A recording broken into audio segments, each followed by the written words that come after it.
ॐ वर्णानामर्थसङ्गानां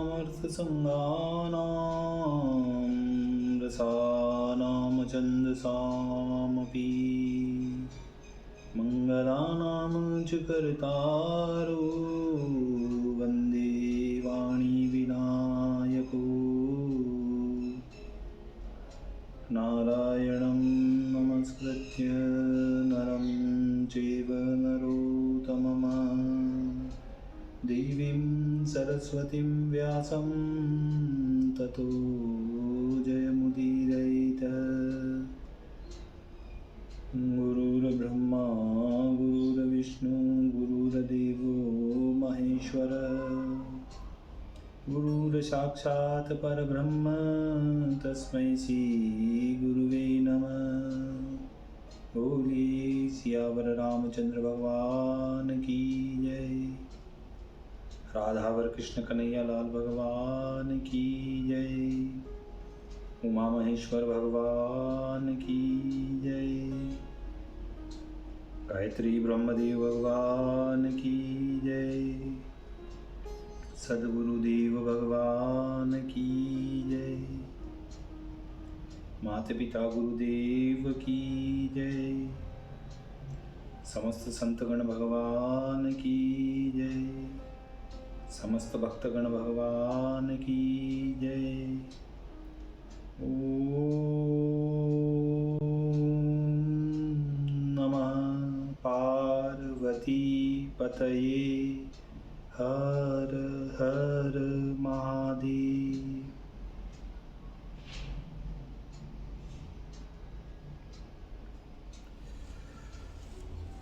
तो मित्रों, अब तक हमने श्रीमद् भागवत कथा की क्रमबद्ध रूप से इस कथा का श्रवण करते आ रहे हैं। अब हम श्रीमद् भागवत कथा की तृतीय स्कंद की 25वें अध्याय की ओर कथा को अग्रसर करते हैं। आप सभी श्रीमद् भागवत कथा के श्रेष्ठ रसिक जनों, श्रेष्ठ श्रोतागणों, श्री राधा वल्लभ कृष्ण कन्हैया लाल के श्री चरणों में दृढ़ भक्ति रखते हुए कथा का श्रवण करें, कथन करें, पठन करें, भजन करें, कीर्तन करें और इस कथा का मनन करें। बोलिए श्री कृष्ण कन्हैया लाल भगवान की जय। तो कहते हैं कि देवहूति 25 में बूझत मुक्ति उपाय, भक्ति मुक्ति की रीति सब कहीं कपिल समझाय। श्री शौनक जी कहते हैं कि तत्व सांख्य शास्त्र के श्री शौनक जी कहते हैं कि तत्व सांख्य शास्त्र के कर्ता भगवान कपिल देव जी ने मनुष्य को आत्म तत्व का उपदेश करने के लिए अपनी माया से आप ही अजन्मा होने पर जन्म लिया। सब पुरुषों में शिरोमणि, योगी जनों में श्रेष्ठ ऐसे वासुदेव भगवान की कीर्ति और अत्यंत परमेश्वर के चरित्र सुनने से भी मेरी इंद्रियां तृप्त नहीं होती। अपने प्यारे भक्तों की इच्छा से जो जो स्वरूप त्रिभुवनेश्वर भगवान धारण किया करते हैं और अपनी मनमोहिनी माया से जो जो अलौकिक वे लीला किया करते हैं और अपनी मनमोहिनी माया से जो जो अलौकिक लीला की हैं, वह चरित्र मुझ श्रद्धालु के कीर्तन करने की योग्य हैं। वह कृपा करके कीर्तन कीजिए। तब सूत जी कहते हैं कि वेद व्यास जी की प्यारी सखा मैत्रेय जी भगवान ने विदुर जी से प्रीति के मारे ब्रह्म विद्या में प्रेरित इसी प्रकार के वचन कहे थे। जैसा तुमने मुझसे प्रश्न किया है वह हम तुमसे कहेंगे, आप एकाग्रचित होकर सुनो।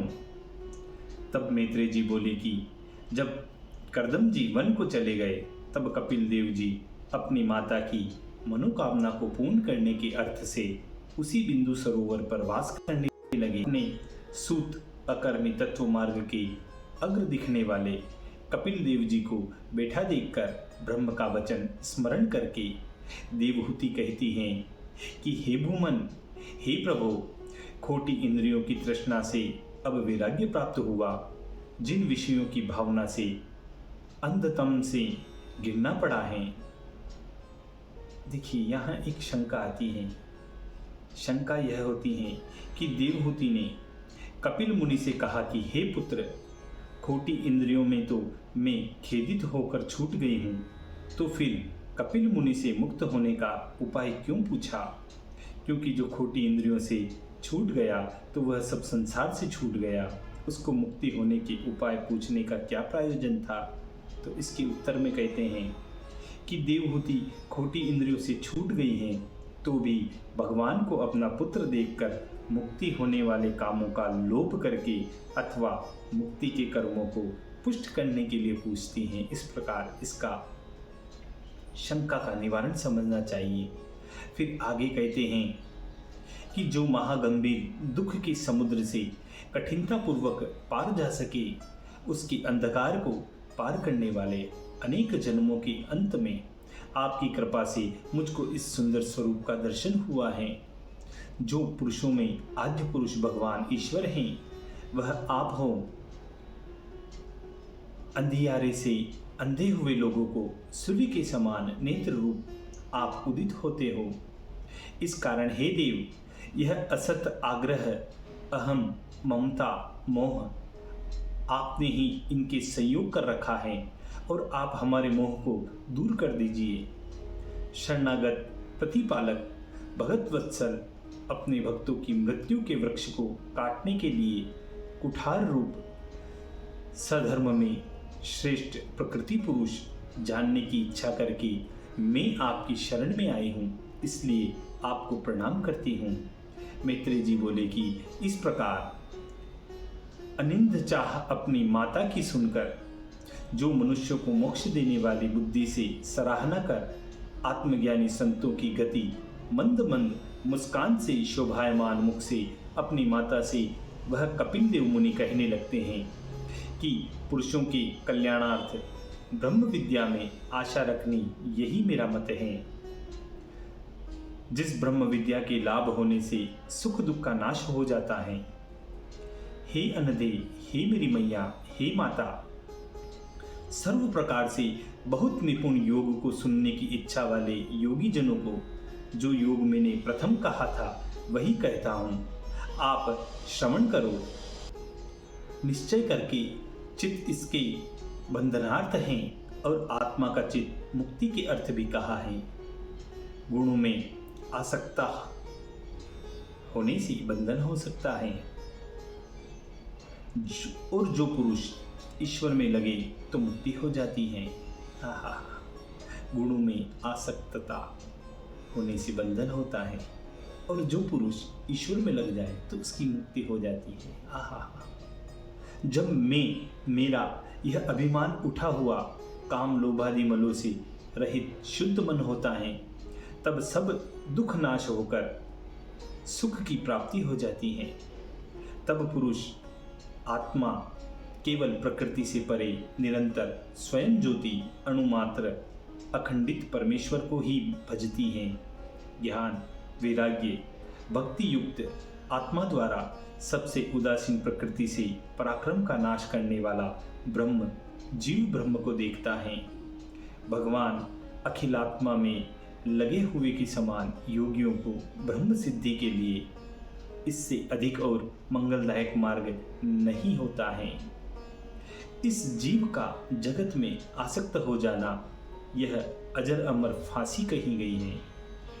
यही आसक्ति साधु संतों में करें तो उसके लिए मोक्ष का द्वार खुला हुआ समझो। मुनिजनों का कथन है कि सबकी सब बातें सहें, सब देहधारियों पर दयालुता रखें, सब जीव मात्र से सुदृढ़ स्वभाव रखें, किसी को अपना शत्रु न समझे। शांत गुण पर कार्य सहायक साधुओं के अलंकार होते हैं। जो मुझ में अनन्य भाव से दृढ़ भक्ति करके मेरे लिए सब काम त्यागते हैं और सब स्वजन बंधुओं से स्नेह छोड़ते हैं, जो मेरी ही मनोहर मृदुल कथा को सुनते हैं अथवा कहते हैं और जो अपना मन मुझ में लगाते हैं, उनको किसी प्रकार का ताप नहीं व्याप सकता है। हे साध्वी, हे मेरी मैया, हे मनु की पुत्री, जो साधु हैं वे सब संग से रहित हैं और किसी ताप से तापित नहीं होते। उन महात्माओं का सत्संग करना चाहिए, इसलिए कि वे सब संगत के दोषों को दूर करने वाले हैं। हे जननी, संतों की प्रसंग से मेरे पुरुषार्थ वाली हृदय और कर्ण की सुखदायक आत्मज्ञान करने वाली कथा होती हैं। उसके सुनने और प्रेम करने से मोक्ष मार्ग में शीघ्र श्रद्धा, प्रीति, भक्ति श्री कृष्णचंद्र के चरणान बिंदों में सहज ही में उत्पन्न हो सकती हैं। मेरे चरित्रों का चिंतन करने से प्रथम मनुष्य के हृदय में भक्ति प्रकट होती है और भक्ति करने से पुरुष को वैराग्य उत्पन्न होता है और वैराग्य में मेरी अलौकिक रचना के विचार करने से योग युक्त होकर चित्त के ग्रहणार्थ कोमल योग के मार्ग में यत्न करें। आहा, प्रकृति के गुणों की सेवा न करने से और ज्ञान वैराग्य अधिक बढ़ाने का चिंतन करें। योग का साधन करें, सब कर्म मुझे समर्पण कर दें और एकाग्रचित होकर मेरी दृढ़ भक्ति करने से प्राणी सर्वांतर्यामी मुझको प्राप्त हो जाता है। देवहूति बोलती हैं कि ऐसी कौन सी भक्ति है जिसको मैं कर सकूं, क्योंकि मैं तो स्त्री हूं। मुझको किस प्रकार की भक्ति करनी चाहिए जिसके प्रभाव से बिना प्रयास तुम्हारा मोक्ष पद मुझे प्राप्त हो जाए। ऐसा मैंने सुना है कि भगवान का उपलक्ष्य करने वाला योग तुमने कहा है, सो वह कैसा है? हे मेरे पुत्र, उसको बताओ, और वो कितने अंग का है जिससे तत्वज्ञान होता है। तब कपिल देव जी कहते हैं कि कपिल कहो मोसो सविधि, कैसा है वह योग, जाकर के योगी सकल लहत भक्ति को भोग। हे हरे, ऐसी सुगम रीति से कोई शिक्षा मुझको दो जिससे और जिसके प्रभाव से मैं मंदमती स्त्री भी तुम्हारे अनुग्रह से कठिन बात को सहज रूप से समझ लूं। तब मैत्रेय जी कहते हैं कि कपिल देव जी ने अपनी जननी माता के मनोरथ को जानकर अधिक स्नेह किया। जहाँ शरीरधारी होकर जन्मे थे उस माता को तत्वों की संख्या वाले सांख्य शास्त्र की शिक्षा, भक्ति, विस्तृत योग की रीति से कपिल देव जी कहने को उद्यत हुए। श्री भगवान बोले कि गुणों के जिनके शरीर वेद विहित कर्म करें, ऐसी इंद्रियों अथवा उसके अधिष्ठात्र देवताओं की सत्व मूर्ति भगवान में जो स्वाभाविक वृत्ति है वही भक्ति कहलाती है। निष्प्रयोजन की हुई भागवती भक्ति सिद्धि से भी बड़ी होती है। जैसे जठारा नल भोजन किए हुए अन्न को भस्म कर देती हैं, वैसे ही भक्ति भी वासना को जला देती हैं। मेरे चरणों की सेवा में जिन पुरुषों की चेष्टा रहती हैं और जो केवल मेरे ही लिए सब कर्म करते हैं, वे लोग सानुज्य मोक्ष की इच्छा नहीं रखते। वे सज्जन पुरुष इकट्ठे होकर मेरे चरित्रों की प्रशंसा करते हैं। हे अम्ब, हे मैया, वे महात्मा लोग मेरे कोटि शशिशम प्रसन्न वदन अरुण नयन दिव्य रूपों का वाणी से कहते हैं और आनंदित होकर निहारते रहते हैं। दर्शन योग्य रूप, उदार विलासहास, अवलोकन, संभाषण, अत्यंत मनोहर भक्ति से जिनके प्राण व मन और इंद्रियों को वश में कर लिया है, उनको बिना इच्छा के भी सूक्ष्म गति देती है। मेरे भक्तों को यद्यपि मायावी ईश्वर की बनाई हुई सत्यलोक आदि की भोग संपत्ति और अष्टांग योग की विभूति रूप अणिमा आदि ऐश्वर्य स्वतः अनायास ही प्राप्त हो जाते हैं, पर जिनकी अविद्या निवृत्ति हो, ऐसे मेरे भक्त मेरी जो आनंदमयी वैकुंठ धाम में विभूति हैं उसकी स्पृहा रखते हैं। जो सत्पुरुष मुझ में परायण हैं वे शांत रूप कभी नाश नहीं होते और मेरा काल चक्र उनको नहीं मार सकता, क्योंकि जिनका मैं प्रिय आत्मा हूँ, पुत्र के तुल्य प्रतिपालक, मित्र के समान विश्वासी, गुरु के सदृश उपदेशक, भ्राता के समान हितकारी और देवतावत पूज्यवर हूँ। इस लोक और परलोक को और दोनों लोकों में जाने वाले आत्मा को और आत्मा के पीछे जो यहाँ धन, पशु, ग्रह इत्यादि और वस्तु हैं, उन सबको त्याग कर और विश्वमुख मुझको जो अनन्य भाव से भजता है उसको मैं संसार सागर से पार उतार देता हूँ। हा। भगवान प्रधान पुरुषेश्वर और सब पदार्थों की आत्मा व अधिष्ठाता जो मैं हूँ, मेरी शरणागत बिना आत्मा को सब जीवों का तीव्र भय कभी निवृत्त नहीं हो सकता। मेरे भय से पवन चलता है, सूर्य तपता है, इंद्र जल बरसाता है, अग्नि दाह करता है और मृत्यु संसार में घूमती फिरती है। ज्ञान वैराग्य युक्त भक्ति योग से योगी जन अपनी कुशलता के लिए निर्भय होकर मेरे चरणान्द बिंदों का आश्रय लेते हैं। पुरुषों के आनंद का हेतु इस लोक में इतना ही है कि तीव्र भक्ति योग से स्थिर मन मुझ में अर्पित करें, जिससे सदा आनंद हो सके। इसीलिए यहाँ कहते हैं कि मंगल होत सबे सुख देत, सदा अणिमादिक मोद बढ़ावत, पावन ओरन हूँ को करी प्रिय, संत सबाधनि वाद को छावत, शुद्ध हिते नित युक्ति चित्ते कर, कर्म बिता के ते नहीं आवत, जो भजी है यदु नंदन को, सोई जन्म पदारथ को फल पावत, सोई जन्म पदारथ को फल पावत। इसी संवाद के साथ देवहूति और अपने पुत्र कपिल देव मुनि के मधुर सांख्य शास्त्र के संवाद के साथ श्रीमद् भागवत कथा के तृतीय स्कंद के 25तमो अध्याय पुनः 25वां अध्याय पूरा होता है। बोलिए श्री कृष्ण कन्हैया लाल भगवान की जय।